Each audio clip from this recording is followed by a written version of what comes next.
যোৱা পৰহি দিনাখন গুৱাহাটীত অভূতপূৰ্ব বৰষুণ হয় আৰু গুৱাহাটীৰ আমি যিটো নলা নৰ্দমা আমি নিৰ্মাণ কৰিছো সেই নলা নৰ্দমা বিলাকে ইমান ডাঙৰ পানী ধৰি ৰখাৰ আমাৰ ক্ষমতা নাই গতিকে বছৰত এনেকুৱা এটা বা দুটা দিনৰ আমি সন্মুখীন হওঁ যি দুটা দিন আমাৰ নিয়ন্ত্ৰণৰ বাহিৰত গুচি যায় যোৱা বছৰটোত যিমান বৰষুণ হৈছে তাৰ 25% বৰষুণ যোৱা পৰহি দিনাখন একেলগে হৈছে গতিকে ই আমাৰ নিয়ন্ত্ৰণৰ বাহিৰত আৰু ইয়াক নিয়ন্ত্ৰণ কৰিবৰ কাৰণে আমি ইয়াতকৈ দুগুণ ডাঙৰ নলা নিৰ্মাণ কৰিব লাগিব নৰ্দমা নিৰ্মাণ কৰিব লাগিব মানুহৰ পৰা মাটি বাৰী ল্যান্ড একুইজিশন কৰিব লাগিব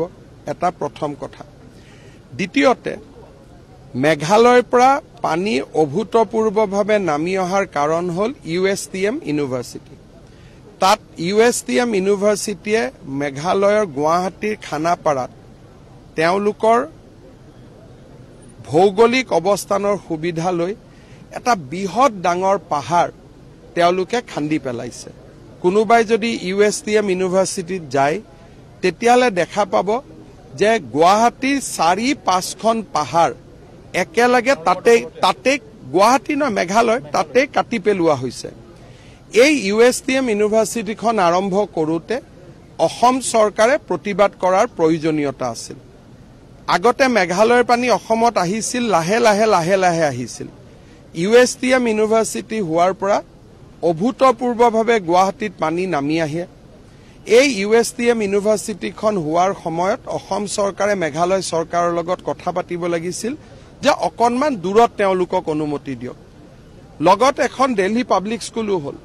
মেঘালয় গুৱাহাটীৰ ওচৰত থকা ভৌগোলিক অৱস্থানৰ সুবিধা লৈ